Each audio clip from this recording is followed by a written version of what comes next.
ஒரு இன்டர்வியூல ஒரு ஃபேமஸ் ஓடிடி பிளாட்ஃபார்மோட சிஇஓ கிட்ட ஒரு கேள்வி கேட்குறாங்க.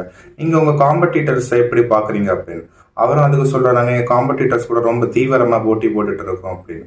எங்களோட காம்படிட்டர்ஸ் யாருன்னா மக்களோட தூக்கம் தான். ஏன்னா மக்கள் தூங்கும்போது தான் எங்களோட ஷோஸ் எதுவுமே பார்க்கறது இல்லை. அது தூக்கத்தை குறைக்கணும். அதுக்காக நாங்கள் எவ்வளோ இன்ட்ரெஸ்டிங்கான ஷோஸ் கொடுக்க முடியுமோ அதுக்கு ரிசர்ச் பண்ணிட்டு இருக்கோம் அப்படி. எந்த ஒரு பிஸ்னஸ் பண்றவங்களா வேணாலும் இருக்கட்டும், அவங்களோட கஸ்டமர் நாசமா போட்டுன்னு யாருமே நினைக்க மாட்டாங்க.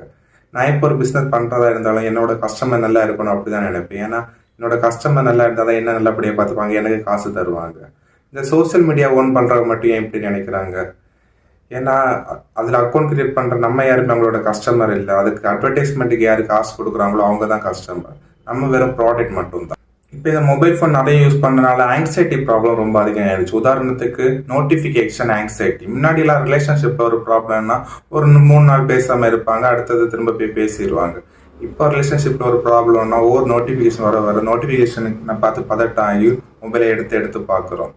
இன்னும் ஒரு உதாரணத்துக்கு இப்போ ஆஃபீஸ்ல இருந்து ஒரு நோட்டிஃபிகேஷன் வருதுன்னா நம்ம பண்ண வேலையில தான் ஏதாவது தப்பாக பண்ணிட்டோமா, இல்லை திரும்ப ஆஃபீஸுக்கு கால் பண்ணி கூப்பிட்டுருவாங்களோன்னு நோட்டிஃபிகேஷன் பார்த்து பதட்டம் ஆகுறோம். இதான் நோட்டிஃபிகேஷன் ஆங்ஸைட்டி. இப்போ எஜுகேஷனல் வீடியோ, புக்கை படிச்சு வீடியோ போட்டால் அது ட்ரெண்ட் ஆகவே செய்யாது. இந்த அல்காரிதம் ப்ரொமோட் பண்ணவே செய்யாது. அதே இது முட்டாள்தனமாக ஒரு வீடியோ பண்ணி போட்டு அதுக்கு வேவ்ஸ், லைக்ஸ் எல்லாம் ரொம்ப அதிகம் கிடச்சிட்டே இருக்கும். இப்போ மக்கள் ஒழுங்காக வீடியோ போட்டுட்டு இருக்காங்க, எந்த ஒரு ட்ரெண்டிங்குமே ஆகலை.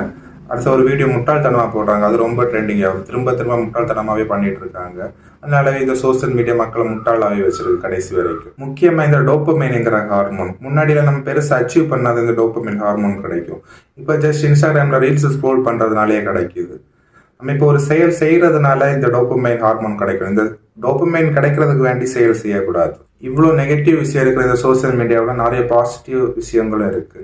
இதனால நிறைய போராட்டங்கள் நடந்திருக்கு, நிறைய ரிலேஷன்ஷிப் சக்ஸஸ்ஃபுல்லாக இருக்கு. புக்ஸு கூட இந்த மொபைலில் நம்ம வாசிக்கலாம்.